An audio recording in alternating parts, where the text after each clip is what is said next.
গল্পের শুরুটা ফিলিপাইনের একটি শহর থেকে, যেখানে আমরা দেখতে পাই যে পুরো শহর জুড়ে জম্বি ভাইরাস ছড়িয়ে পড়েছে। সবাই এতে আক্রান্ত হয়েছে। লোকেরা এই ভাইরাসে আক্রান্ত হয়ে একে অপরকে কামড়াচ্ছিল। তবে ফ্রান্সিস নামে এই শহরে বসবাসকারী একজন লোক এবং তার পরিবার সৌভাগ্যক্রমে এখনও এই ভাইরাস থেকে রক্ষা পেয়েছে। ফ্রান্সিসের পরিবারে তার স্ত্রী এবং 2 ছেলে ছিল, যাদের সাথে সে তার গ্রামের বাড়িতে যাচ্ছিল, কারণ তাদের মনে হয়েছিল যে জম্বি ভাইরাসটি কেবল শহরেই ছড়িয়েছে, গ্রামগুলো এখনও সুরক্ষিত আছে, তাই তারা নিরাপদে থাকার আশায় সেখানেই যাচ্ছে।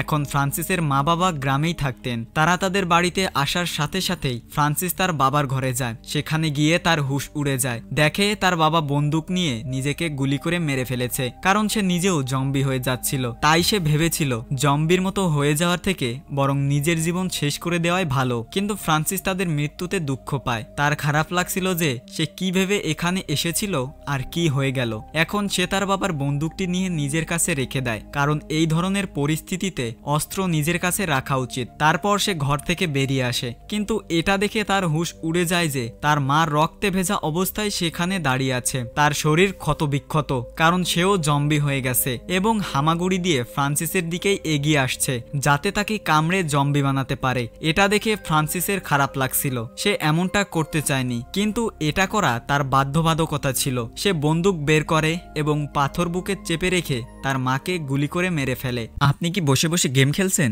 তাহলে ক্রিকেক্সে খেলুন, সাথে টাকা উপার্জন করুন। নতুন অ্যাকাউন্ট খুললেই পাচ্ছেন 100টি স্পিন একদম ফ্রি। জন্মদিনে থাকছে বিশেষ গিফট, পেয়ে যান 1000 টাকা বোনাস।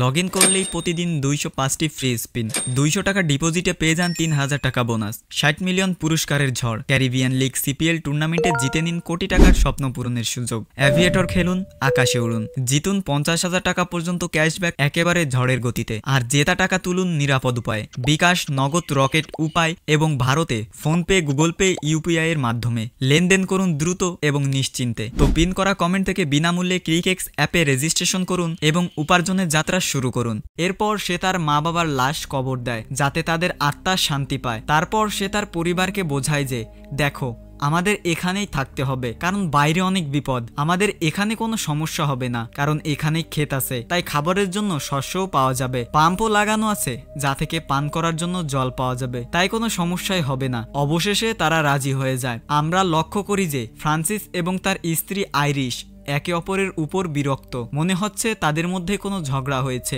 এবং তারা একে অপরের সাথে কথা বলছে না। এখন তারা স্টোর রুমে যাওয়ার সিদ্ধান্ত নেয়, যাতে সেখান থেকে প্রয়োজনীয় জিনিসপত্র নিতে পারে। সেখানে এসে তারা দেখে যে কেয়ারটেকারের লাশ ঝুলছে। ফ্রান্সিস বুঝতে পারে যে কেয়ারটেকার জম্বি হওয়ার হাত থেকে বাঁচার জন্য নিজেকে ফাঁসিতে ঝুলিয়েছিল। সেখানে কয়েকটি মুরগিও ছিল, যেগুলো খাঁচায় বন্দি ছিল। ফ্রান্সিস তার বড় ছেলেকে বলে কেয়ারটেকারের পকেট থেকে চাবি বের করে মুরগিগুলোকে মুক্ত করে তার কাছে নিয়ে আসতে, কিন্তু তার বড় ছেলে খুব ভয় পেয়েছিল, যা দেখে ফ্রান্সিস বলে, আরে ভয় পাওয়ার কিছু নেই, বরং ভাবো এটা এক ধরনের প্রশিক্ষণ। যদি কখনো কোনো জম্বি তোমার সামনে এসে পড়ে, তবে তুমি যেন ভয় না পেয়ে নিজেকে বাঁচানোর চেষ্টা করতে পারো। ধীরে ধীরে সে এগিয়ে যায়, কেয়ারটেকারের পকেট থেকে চাবি নেওয়ার চেষ্টা করে, কিন্তু সে এত ঘাবড়ে গিয়েছিল যে লাশ তার উপরে পড়ে যায় এবং সে নিয়ে নিচে পড়ে যায়। এতে তার দম আটকে আসে। তার উপর রক্ত লেগেছিল, তাই সে পাম্পে গিয়ে রক্ত পরিষ্কার করে। এটা দেখে আইরিশের রাগ হয়। তার বড় ছেলে চলে যাওয়ার পর সে ফ্রান্সিসকে বলে, তুমি তাকে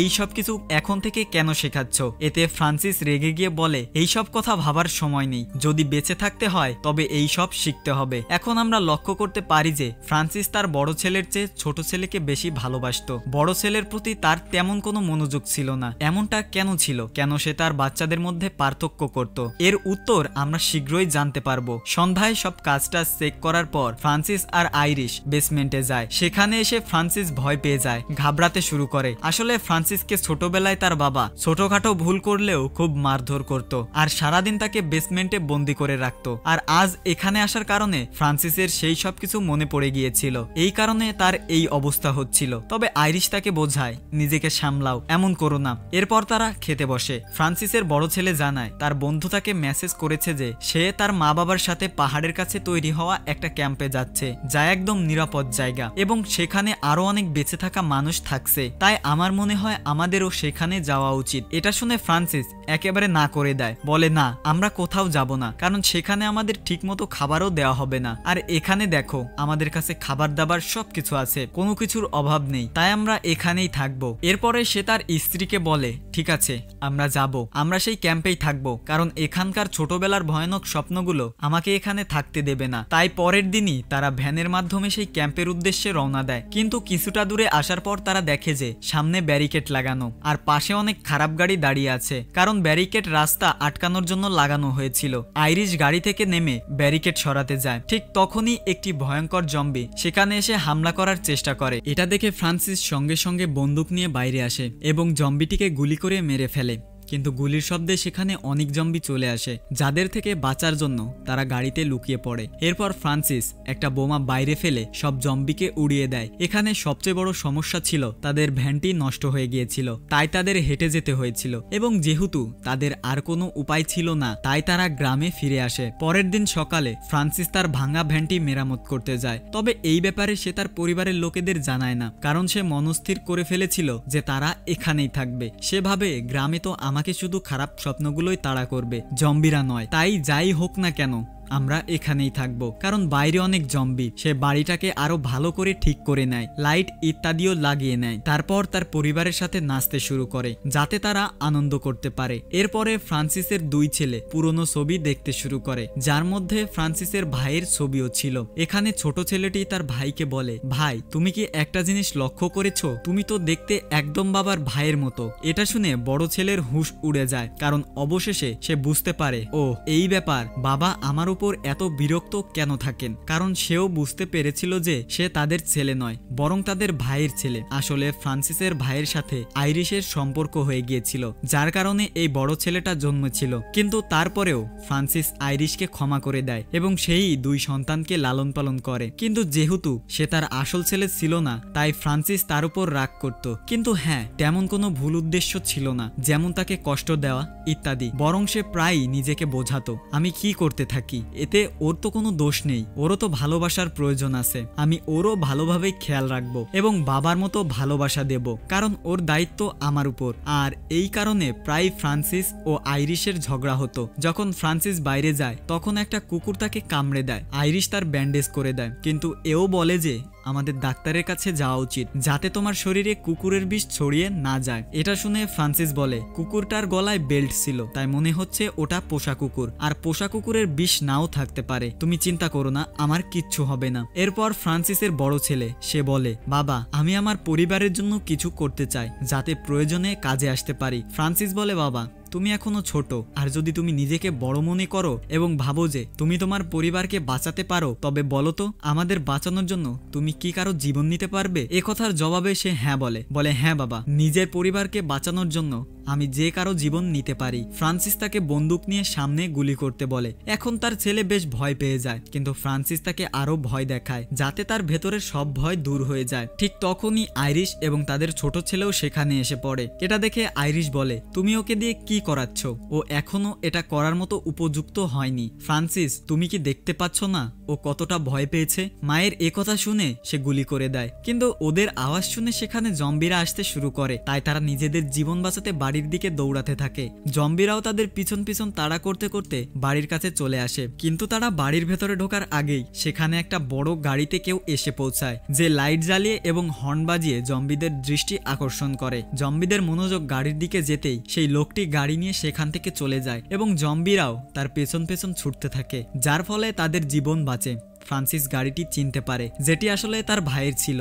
হ্যাঁ, সেই ভাই যার সাথে তার স্ত্রীর সম্পর্ক ছিল এবং যার ছেলে এই বড় ছেলেটি। পরের দিন ফ্রান্সিস তার ভাইয়ের সাথে দেখা করতে যায়। সে বেশ রাগান্বিত ছিল। তার ভাই বলে, শান্ত হও ভাই, আমি শুধু দেখতে এসেছিলাম যে মা বাবা ঠিক আছে কিনা। ফ্রান্সিস জানায় তারা তো কবেই মারা গেছে এবং তাকে বন্দুক দেখিয়ে বলে, তোমারও আর এখানে কোনো কাজ নেই, চলো এখান থেকে বেরো, না হলে আমি এখনই তোমার মাথায় গুলি করে মেরে ফেলবো। সে বলে, আরে ভাই আমি এখানে থাকতে আসিনি, ঠিক আছে? এই বলে সে তাকে একটা ম্যাপ দিতে দিতে বলে, শুনেছি পাহাড়ের কাছে একটা ক্যাম্প আছে, এটা সেখানেই যাওয়ার ম্যাপ, যদি যেতে হয় তবে চলে যেও, আমিও ওখানেই যাচ্ছি। এই কথা বলে সে গাড়িতে উঠে সেখান থেকে চলে যায়। ফ্রান্সিস তার ভাইয়ের সাহায্য নিতে চায়নি, তাই সে ম্যাপটি জ্বালাতে শুরু করে, কিন্তু হঠাৎ থেমে যায় এবং ভাবে কে জানে এই ম্যাপটা হয়তো বিপদে কাজে লাগতে পারে। এই ভেবে সে ম্যাপটি নিজের কাছে রেখে দেয়। বাড়িতে ফিরে এসে সে জানলাগুলোতে কাঠ লাগিয়ে দেয় যাতে জম্বিরা কাঠের কারণে ভেতরে ঢুকতে না পারে। এরপর তাদের ছোট ছেলে খেলতে খেলতে বেসমেন্টে যায়। সে জানালা দিয়ে বাইরে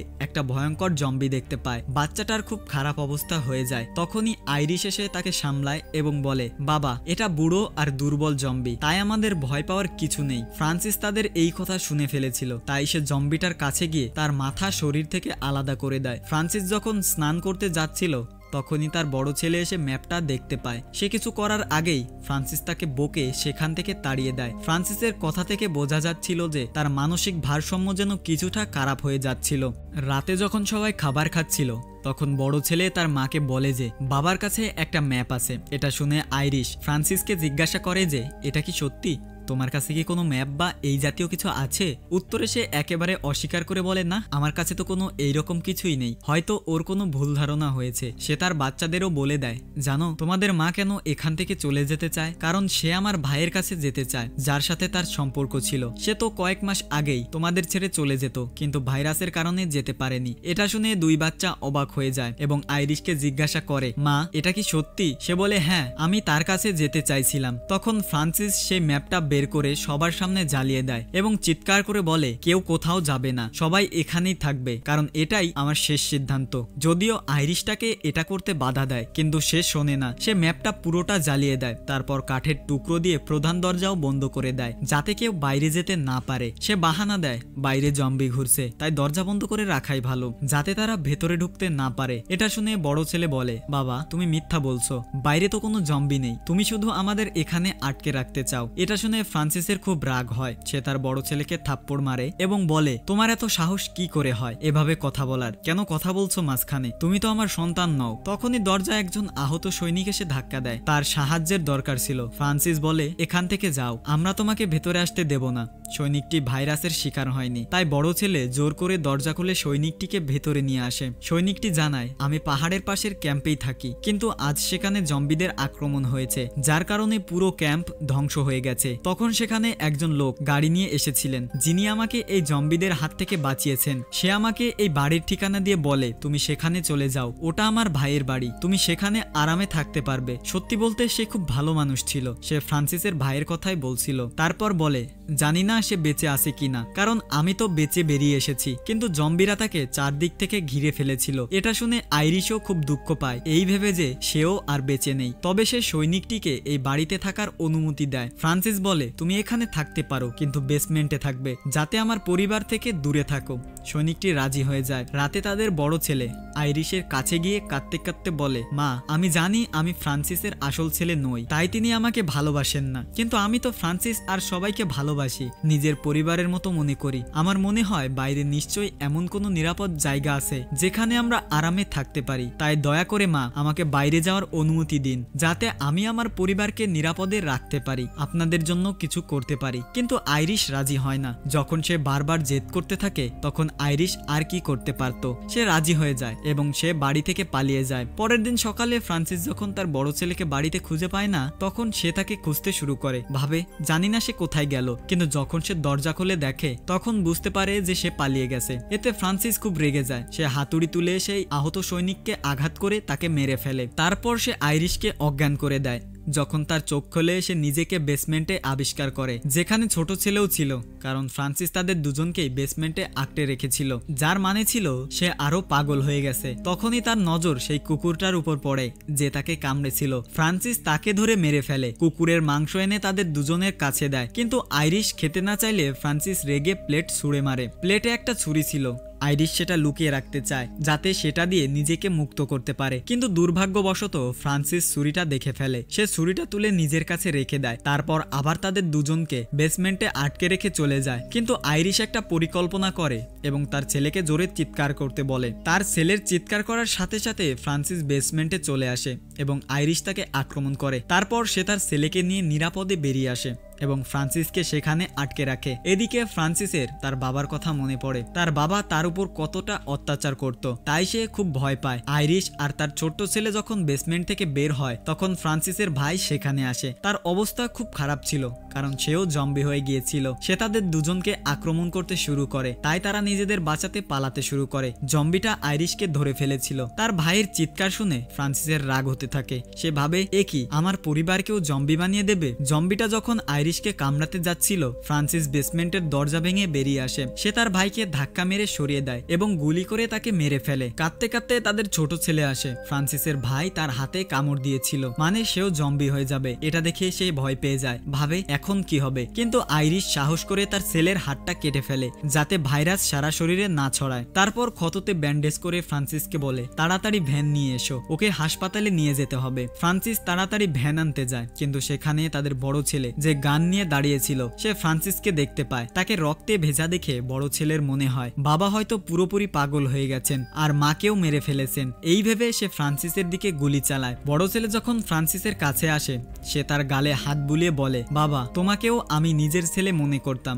আমার জন্য যদি কখনো তোমার মন খারাপ হয়ে থাকে তবে দয়া করে আমায় ক্ষমা করে দিও। এটা দেখে তার মনে হয় গুলি চালিয়ে সে খুব বড় ভুল করে ফেলেছে। সে বলে, বাবা, আমায় ক্ষমা করে দিন, এটা আমার অজান্তে হয়ে গেছে। কিন্তু ফ্রান্সিস কিছু বলে না, কারণ ততক্ষণে তার মৃত্যু হয়ে গেছে। এতে তার ছেলে খুব ভেঙে পড়ে, ভাবে আমি এটা কি করে ফেললাম। ফ্রান্সিস তো জানতো না যে ছোট ছেলেকে বাঁচানোর জন্য ভ্যান আনতে গিয়ে বড় ছেলের হাতেই তার মৃত্যু হবে। বড় ছেলে ভ্যান নিয়ে বাড়ির দিকে রওনা দেয়, যেখানে আইরিশ ফ্রান্সিসের জন্য অপেক্ষা করছিল। কিন্তু সে কি জানতো যে সে তো মারা গেছে। এখন না ফ্রান্সিস আছে, না তার ভাই, যে এই পরিবারের দেখাশোনা করতে পারত। তাই এখন সব দায়িত্ব একা আইরিশের উপর এসে পড়েছিল। বেচারিকে এখন একা তার বাচ্চাদের মানুষ করতে হবে, তাও এমন কঠিন সময় যখন চারিদিকে ভাইরাস ছড়িয়ে পড়েছে। এই পরিবারটা কোনো মতে ভাইরাস থেকে বাঁচলেও তাদের সাথে এত খারাপ কিছু ঘটে গেল। আর এরকম একটা সিন দেখিয়েই আমাদের আজকের মুভিটা এখানেই শেষ হয়। যদি আপনার মুভিটা ভালো লেগে থাকে তবে ভিডিওতে লাইক এবং কমেন্ট করতে ভুলবেন না, এবং এই ধরনের আরও মজার এবং অন্যান্য গল্পের জন্য চ্যানেলটি সাবস্ক্রাইব করুন।